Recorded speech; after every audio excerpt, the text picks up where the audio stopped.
এই খুনি হাসিনা দেশ থেকে পালিয়েছে। এই খুনি হাসিনার কারণে বিভিন্ন ছাত্র সমাজ আজকে বিভিন্নভাবে নির্যাতিত হয়েছে, গুম মানে চোখে অনেক আতঙ্ক ছিল। আজকে এই জিনিস 2-3 ঘন্টা আগেও বিশ্বাস ছিল না যে আমরা স্বাধীন হব।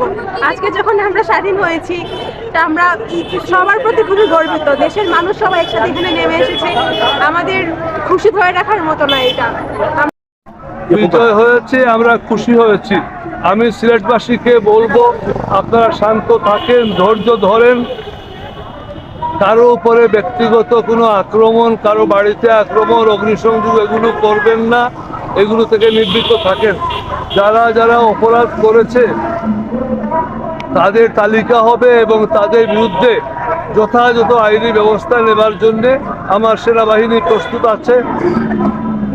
আগামী দিনের সরকারও এই বিষয়ে প্রতিশ্রুতিবদ্ধ।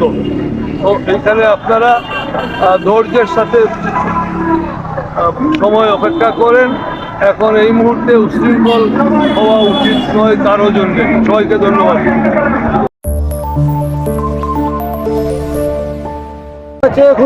খুন হয়েছে এই খুনি হাসিনার আমলাতন্ত্র, বিশেষ করে পুলিশ লীগ।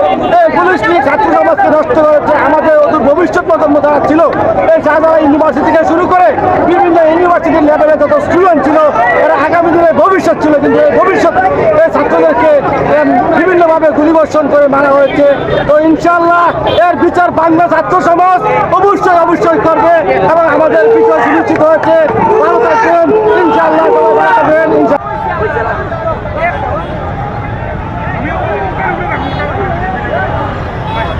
অনেক ভালো লাগছে। আমরা ছাত্ররা যে আমরা আশা করেছিলাম এক দফা দাবি, কিন্তু আমরা সফল হয়েছি ইনশাআল্লাহ। আমরা আমাদের সাথে যে আনন্দ ছিল এটা আমরা পূরণ করেছি। দেশবাসীকে ধন্যবাদ আমাদের পাশে দাঁড়িয়ে আমাদের সেই মিছিলটা, আমাদের যে আশা ছিল সেটা আমাদের সফল করার জন্য।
না না একদম বাড়িতে গেছে কোনো